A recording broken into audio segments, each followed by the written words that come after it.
Welcome back, everybody, to a sick off the record here featuring Mr. Silent Mike. Sick!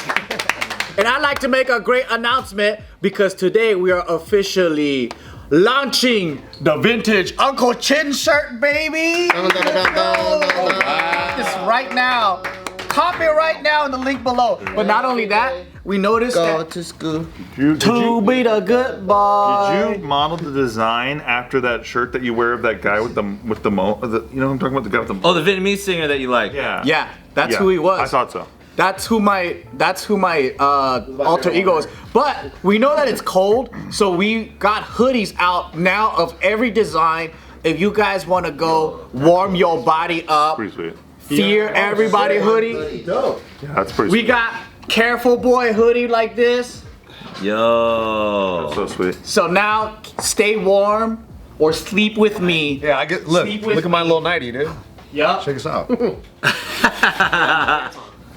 It's actually been. Show him again, show him again. Back up and show him again. Yeah, turn around, bend over, grab your ankles. Oh, I just slept over, dude. Just slept over. Slumber party outfits. That's kind of fire. I don't know. Probably not. Looks like a hospital gown on you. Dude. So this is our 16th year on YouTube. We started in Sweet 16. Wait, is it over 16? Wow. Wait, it's 2007 when we started. hey, first. your YouTube career can get a car now, you know. A license. We could get a license. You can get escorted into DMV. Wait, no, that doesn't work. If I was, my YouTube channel can legally have sex with an adult in Europe now. That's tight. And it's been able to do that in 4 years in some Mexican provinces. Hey! But I wanted to ask you guys, what was your first JK video and what the hell did you think about when you saw it? What's your first JK, or did you not see JK I had videos? no clue about Jake. How did you find out about it? So I started doing marketing for a certain company, and Bart, just googling around. One for Fitness myself. gurus? Yeah, to learn, like, to coach, etc., etc. And then I find Bart. I think it was your personal channel at the time. And he's like working out at a commercial gym, and he's doing the whole thing as voiceover as like a cowboy. And I'm like, what the fuck is this guy doing? He's talking about, yeah, man, I'm about to hip them deadlifts. And he's just like going crazy for like 15 minutes. I was like, this dude's a psycho. But he was lifting for real. But what I was hearing was psycho. Psycho. Because no one's doing it. I was like, what the fuck's he talking about? He's an Asian dude deadlifting. And I hear fucking, you know, A cowboy. Garth Brooks narrating it. And then I think we just became, we were like emailing buddies for a bit. Pen pals. Yeah, We do a better Western accent, I think, That than was most bad. people. That was bad. No, he does. No, he does do a really good. It's probably way better than mine. Because he always does the. He's like, those people from China. he does that better than most people. It was good. Sample. Myself. China. China. So I think I came down once or twice and did a seminar at Barber Brigade, and one of those trips he invited me on here, and that's probably when I started. So you had no idea. No clue. Why did I think you were a fan before you came? I don't know. here? I didn't even watch YouTube. I've never watched YouTube in my life. So you never seen any of our original crazy shit? You remember I was at your house with G, and you guys were showing me all that old stuff. old. What, okay, so when you first saw that, what did you think? Because you know Bart as a fitness guru. Yeah, and we were already friends. I already knew you personally by the time you started showing me this. I'm like, And then when you saw the video, were you like, yeah, these guys are just idiots. Yeah. Yeah, it was like, you showed me the original. I like that. Yeah, the original videos. Then you showed me some of the like music videos. Yeah. Because even as I think we're just beyond the generation that really watched YouTube. Yeah. You know, we all like created it, but now people watch it like Netflix. Yeah. I never really watched it. I watched it for basketball highlights and then like Usher music videos. I used to watch it for fight videos. Yeah, stuff like that. Bum fights. But then you find yourself at Bart's house, trapped, having to watch old videos that he made. When he showed all the homies, you know, he started showing your videos, and then I looked around, I'm like, oh man, the whole world. You showed them Steve videos? Probably. I always put the homies on. Yeah, like D-Trix and all those guys. Like he just started showing like anybody that did YouTube. Dude, I think my first video of you that I saw. Did you watch them? I just saw one video at the time, and it was. And now I'm thinking about it. It was you. You had braces, I think, and you were wearing. Uncle Sam had. Yeah. And you were doing your accent in like a room somewhere, and like I think you were making like doing songs. We used to make a lot of music. Yeah, and I just remember being like, dude, this accent's nuts. Like, this is wild. I was like, this is different than Kev Jumba. That's what I remember thinking. Yep. Because at the time, that was my only reference, was like, Asian YouTube was Kev Jumba. And I was like, oh, I guess all the Asian dudes are going on YouTube. And then I was like, oh, that's...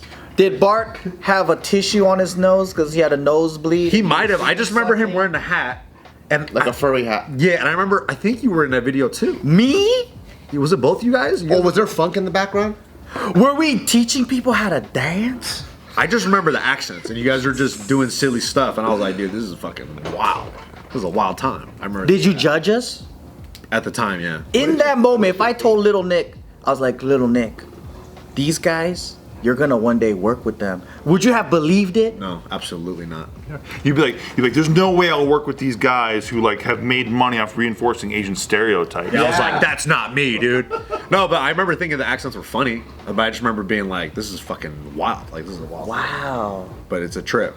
Almost every video we made afterwards, I always go like, why do we do that? And then I saw the skits, and I remember liking some of the skits, because I remember seeing like David's videos of him like doing the commercials, the Nike commercials or whatever. And I was like, oh, this is cool. Like ball handles. Yeah, and this stuff made kind of sense sometimes. And then I saw you guys do one together. That was the one we talked about where you're trying to give him money back or whatever.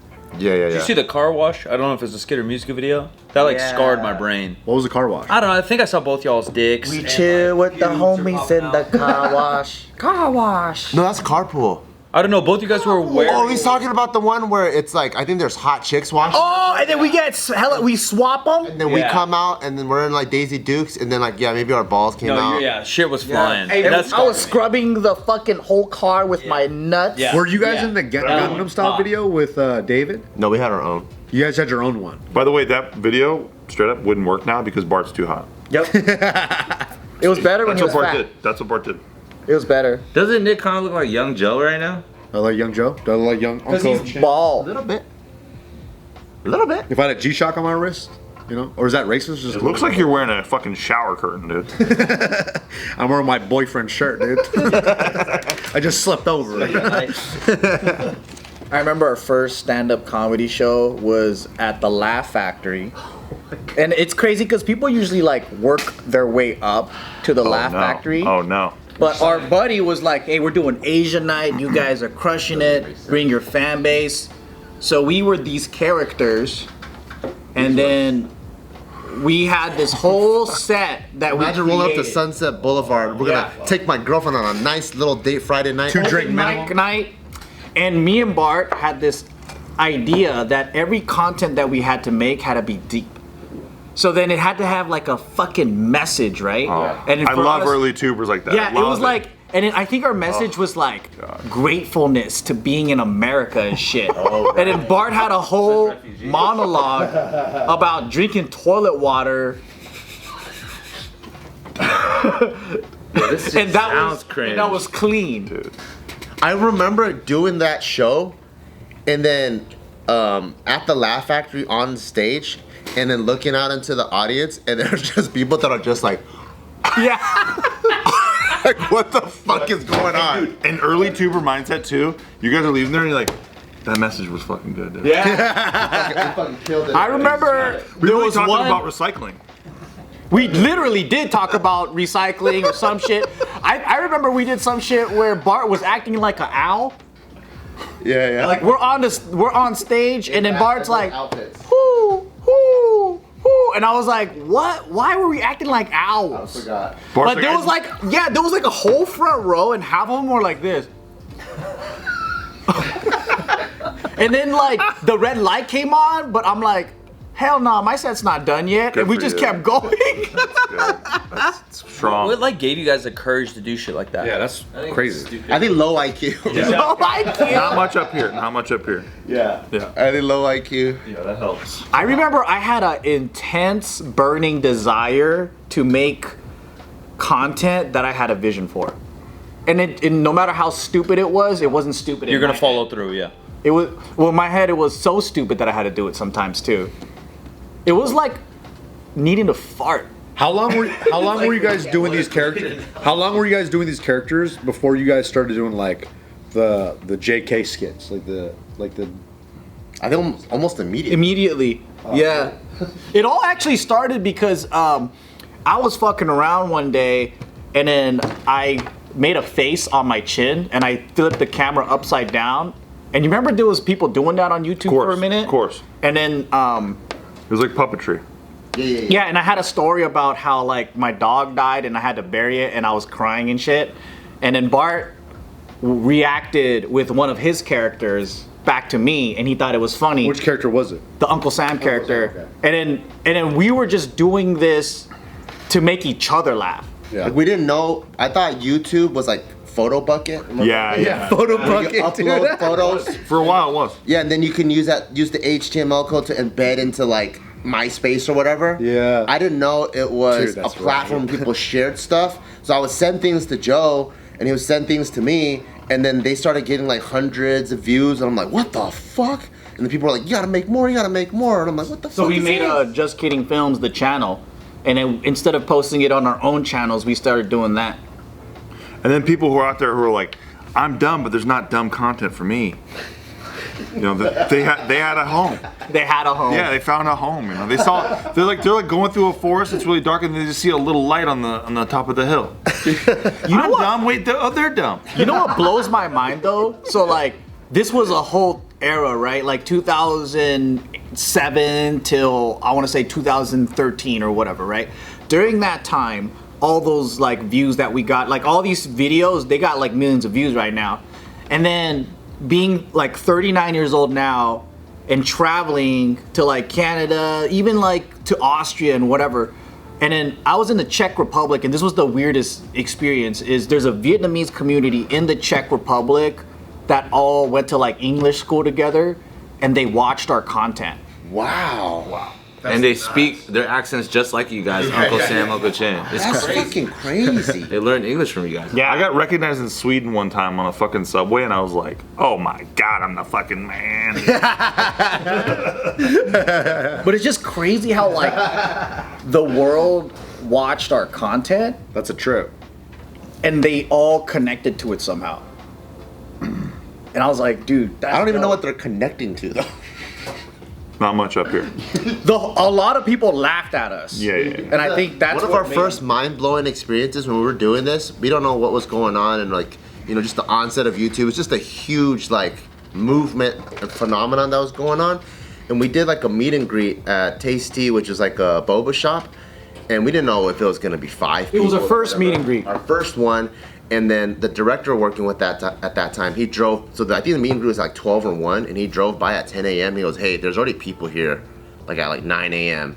and the line is already going out the door or whatever." And we're like, "What the fuck? This is crazy." Yeah.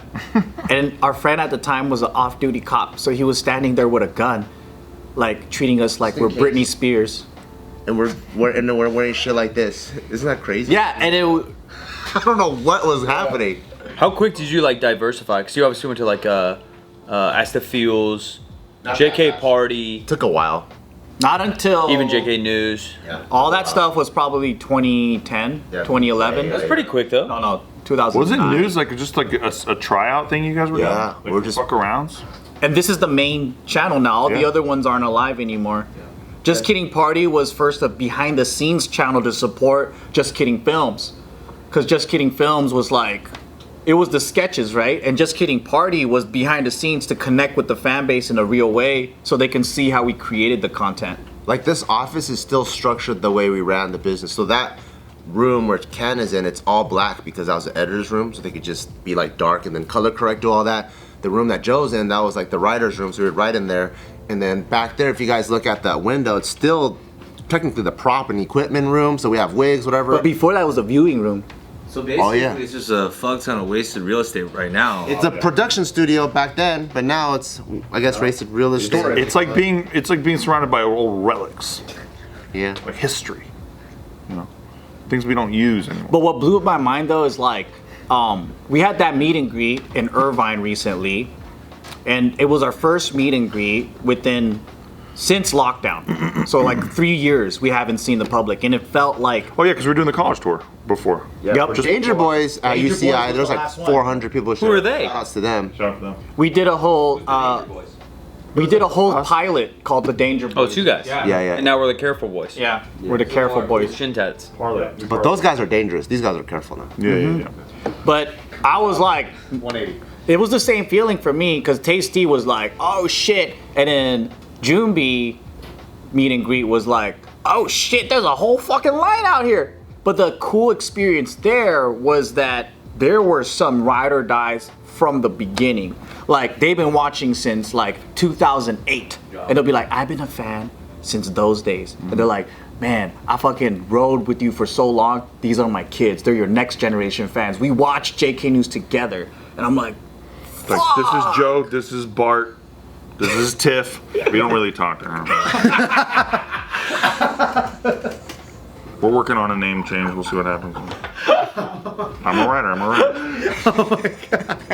but literally like hella family members, all different ages.